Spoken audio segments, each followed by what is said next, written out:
According to research design is the basic structure of a research study, particularly relevant to experimental research. According to Campbell and Stanley 1963, there are three types of designs: pre-experimental, true experimental, and quasi-experimental design. In the following slides, each line indicates a group of participants.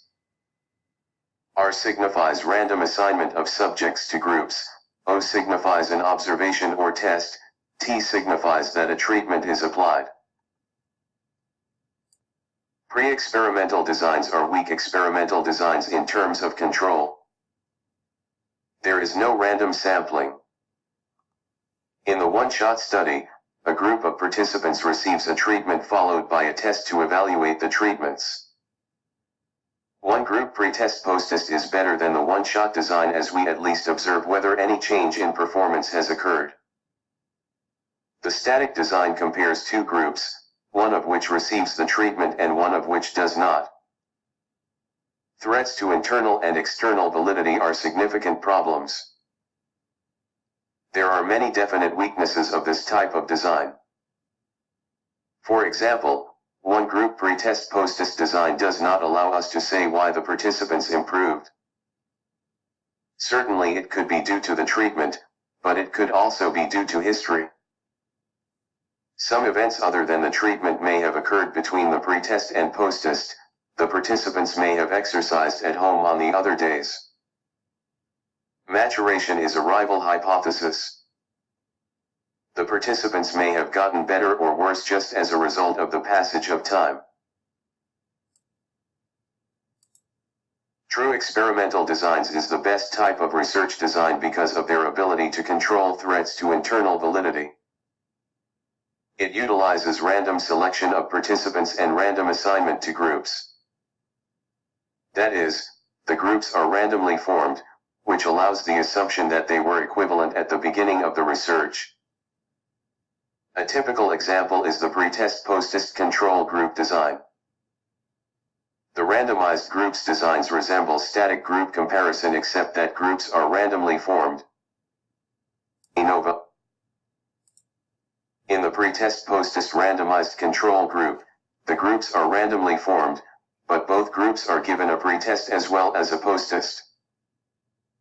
The major purpose is to determine the amount of change produced by the treatment, that is, does the experimental group change more than the control group?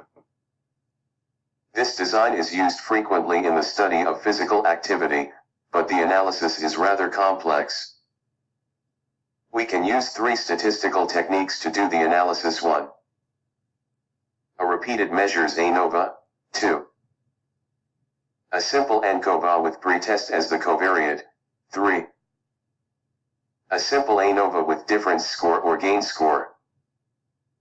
Difference score is a score that represents the difference change from pretest to posttest. Or group design combines the randomized groups and the pretest post-test randomized groups designs.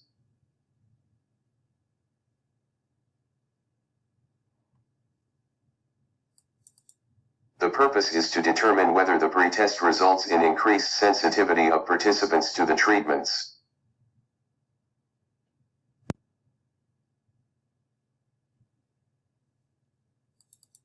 This design replicate the treatment effect, has the assessment of the amount of change due to the treatment, has an evaluation of the testing effect, and has an assessment of whether the pretest interacts with the treatment. It is a very powerful design, but very inefficient, as twice as many participants are required. Quasi-experimental designs is designed to fit the design to settings more like the real world while still controlling as many of the threats to internal validity as possible. They lack either random selection of participants or random assignment to groups. They lack some of the control of true experimental designs, but are generally considered to be fine. Below are some examples of quasi-experimental designs.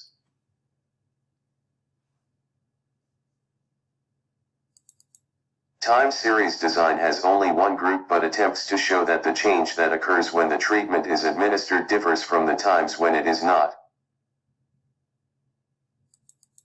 Reversal design is used increasingly in school and other naturalistic settings.